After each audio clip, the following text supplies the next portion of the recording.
নমস্কার বন্ধুরা, বঙ্গ রেসিপিতে আপনাদের সবাইকে স্বাগত। আজকে আমি একটা মাছের রেসিপি নিয়ে এসেছি। চলুন তাহলে দেখে নিন এই মাছের রেসিপিটা আমি কিভাবে বানাচ্ছি। আমি এখানে নিয়েছি 4টে কাতলা মাছ। মাছগুলোকে প্রথমে নুন আর হলুদ দিয়ে ভালো করে মাখিয়ে নেব। নুন হলুদ মাখিয়ে আধা ঘন্টার মতন রেখে দেব।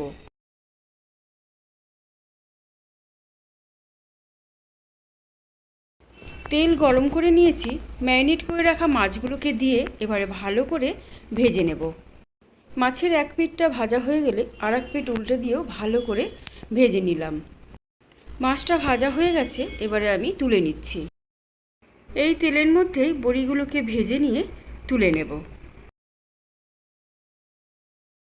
তেলের মধ্যে দিয়ে দিলাম একটা তেজপাতা, একটা শুকনো লঙ্কা আর দিয়ে দিলাম হাফ চামচ 5 ফোড়ন। মশলাটাকে এবারে ভালো করে ভেজে নেব। দিয়ে দিচ্ছি একটা ছোট সাইজের পেঁয়াজ কুচানো। পেঁয়াজটাকেও ভালো করে ভেজে নিতে হবে। পেঁয়াজটা ভালো করেই ভেজে নেওয়া হয়ে গেছে। এবারে আমি এর মধ্যে দিয়ে দেব সবজিগুলোকে।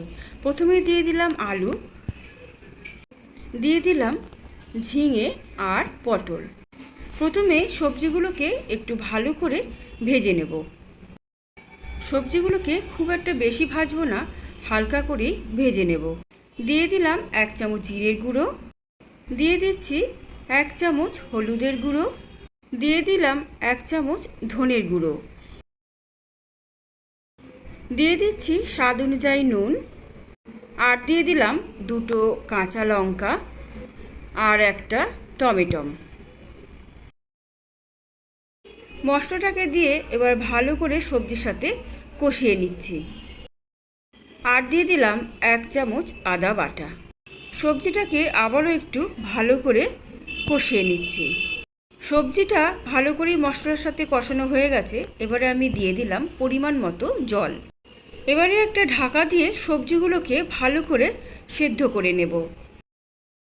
সবজিগুলো ভালো করেই আমার এখানে সেদ্ধ করা হয়ে গেছে। এবারে মাছগুলো যে ভেজে রেখেছিলাম সেই মাছগুলোকে এবারে আমি ঝোলের মধ্যে দিয়ে দিলাম। মাছটাকে দিয়ে এবার ভালো করে একটু ফুটিয়ে নেব। দিয়ে দিচ্ছি ভেজে রাখা বড়িগুলোকেও। গরমকালে যদি এই রকম একটা মাছের ঝোল থাকে তাহলে আর কিছুই লাগবে না। আমার এই সবজি দিয়ে মাছের ঝোলের রেসিপিটা যদি আপনাদের ভালো লাগে তাহলে প্লিজ আমার চ্যানেলটাকে লাইক, শেয়ার ও সাবস্ক্রাইব করে দেবেন।